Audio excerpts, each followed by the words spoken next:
La patrie ou la vie. La patrie ou la vie. La patrie ou la vie. Ou la vie. Nous vaincrons. Match et Sili. Match et Balouki. Toyebisaki bango bakosili sayango. Toyebisaki bango bakosili sayango. Le pourparler de Doha. Toutes les conditions, toutes les demandes du M23 ont été rejetées par le gouvernement congolais. Même les Américains ont rejeté.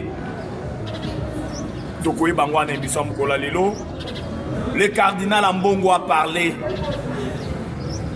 Depuis que le Congo est Congo, ceux qui ont des cardinaux médiocres, Ambongo a fait partie. Ambongo a parlé. Ambongo a lobby. Le président américain, le républicain Donald Trump ne valent rien. Bozo banga Donald Trump trop à quoi apporter Kimiate na Congo.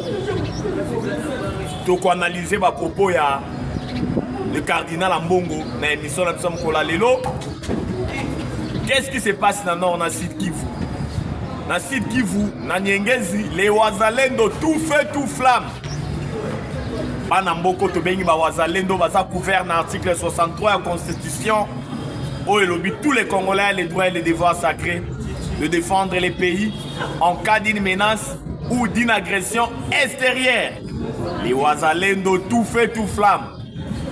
To ko analyser ni les cas qui na Nyengezi ou armée rwandaise et Sibira qui va perte chirurgicale. To ko yeba ngona émission kola lelo dossier. L'ancien chef d'état-major, ils ont continué toujours cause à l'actualité. Le dossier, il y a général Chiwewe. Ni les cas qui sont juste. Ni les bazali pour reprocher le général Chiwewe. Poti Mukolo, les lois, ça l'a toujours kaka incarcéré dans le service de l'intelligence Yamboka. Tokoye bango na émission Mukolo Lelo. La diplomatie agissante, ça t'attend pour qu'on dise que Fachi Béton.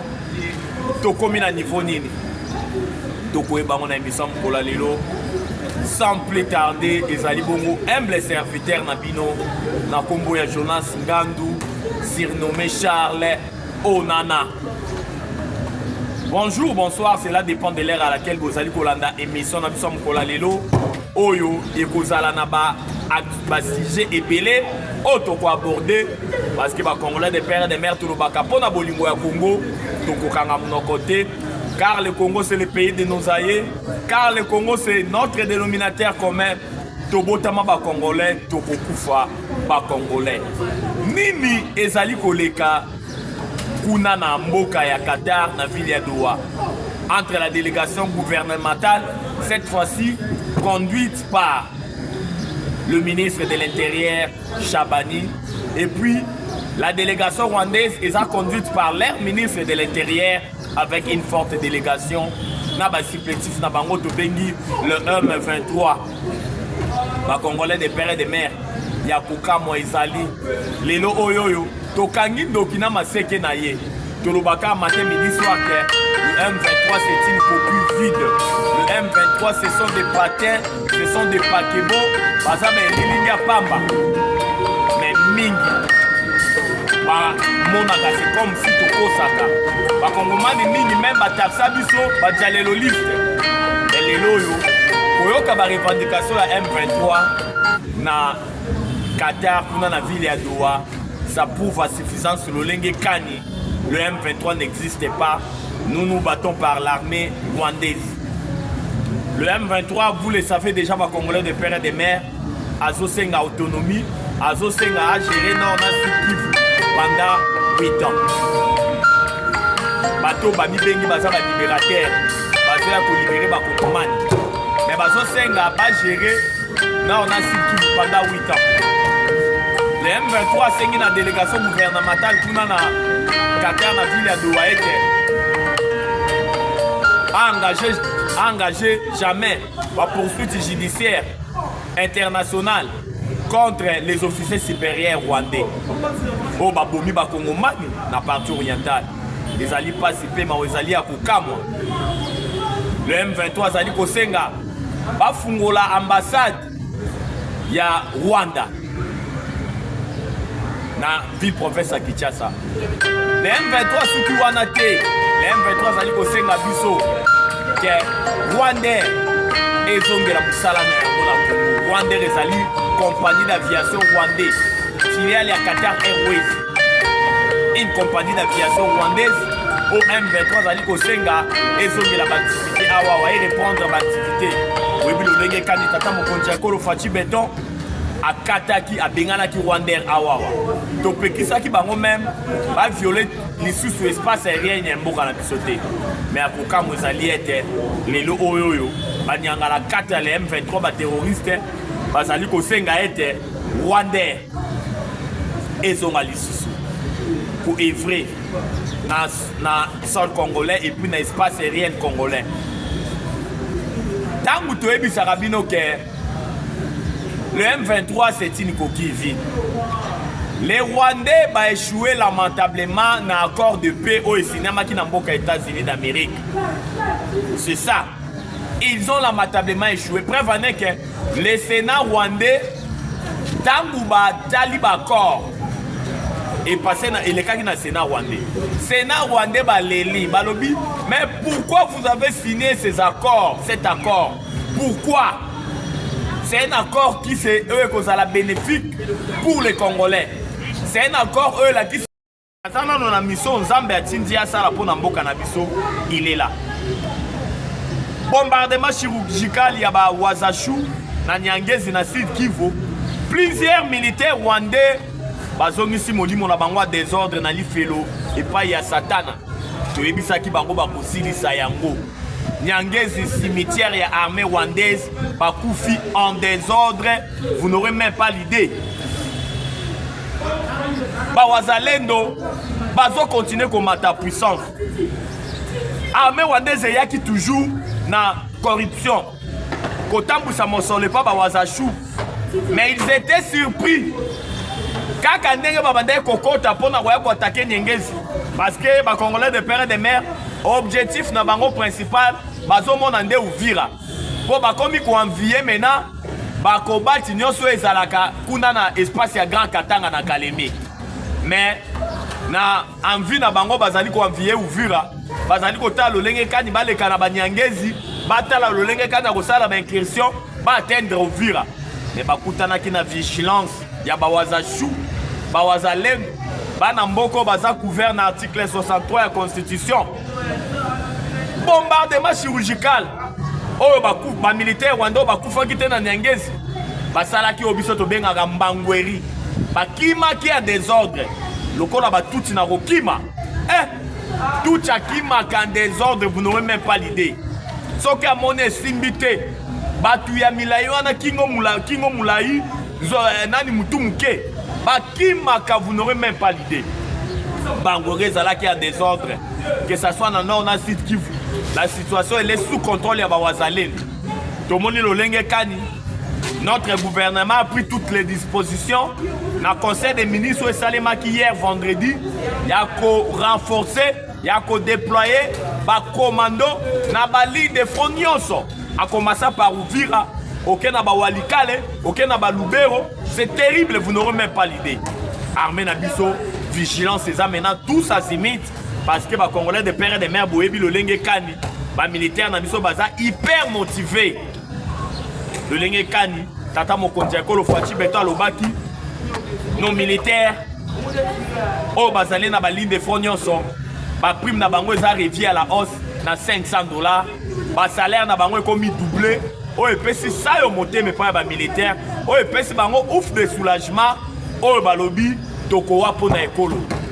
Yango tomoni le Lengue Kani, mobilisation eza totale. Ba militaire na biso moral na bango eza au zénith.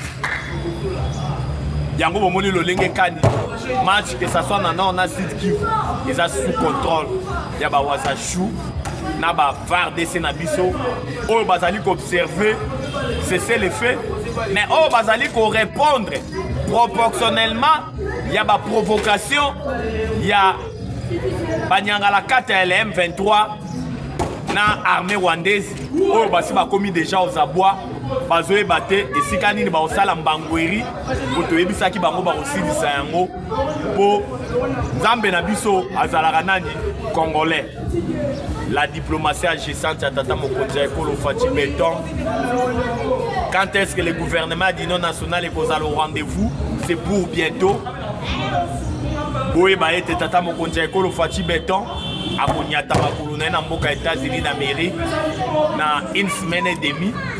Pour na kokende kocha mokolo to na ye na présence ya le président américain, le républicain Donald Trump na homologue na les sanguinaires. Mobomi Aba Congolais pendant 30 ans dans beaucoup États-Unis d'Amérique. Et puis viendra la signature de l'accord Yaba minerai stratégique. Les relations entre les États sont basées par les intérêts. Les États-Unis d'Amérique, Lobaki Iyo, pesaki accord de principe na bango pour na ba minerai ya est ya mboka na biso ba minerai stratégique. Oh, comment on a bamboka dans ce côté, mais comment on a un kaka la République démocratique du Congo, pays solution. L'Américain va nous dire zela tata mokonzi Ekolo Fachi Beton na maboko ya kufungwama po ya kucha mokolo to na ye na accord du siècle o bango moko ba Américain ba bengi yango à travers leur département d'État aux affaires africaines balobi, ça sera un accord du siècle. Il y a ba minerai stratégique. Oh, les Américains vont investir 500 milliards de dollars pendant 15 ans.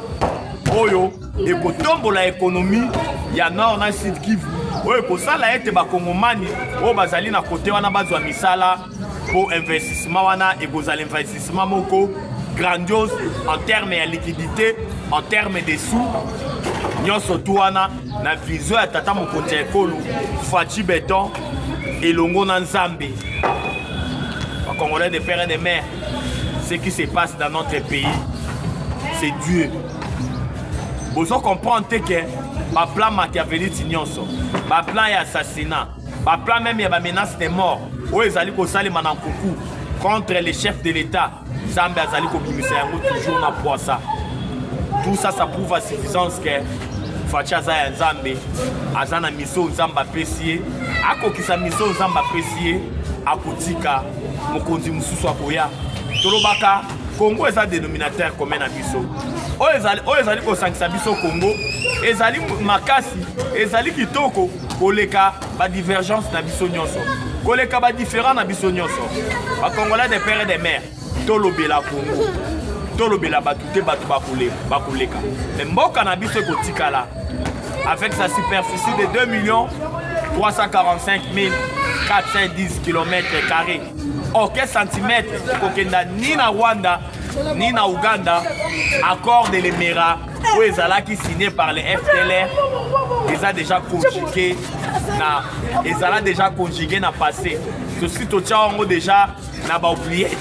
Parce que, oh, quel centimètre à Congo, ni na Rwanda, ni na Ouganda, parce que Mboka na biso, tokotike la peba na biso, la même superficie à 2 345 410 km². Yango tosengi na ba Congolais de père et de mère, restons debout, restons vigilants, à bas le tribalisme. Tribalisme eza na place te na mboka na biso, to mesana ko balana, muluba, muswahili, mukongo, mungala, mukongo, tozaba na ekolo be moko, mokonzi bo moko actuellement Fachi Beton.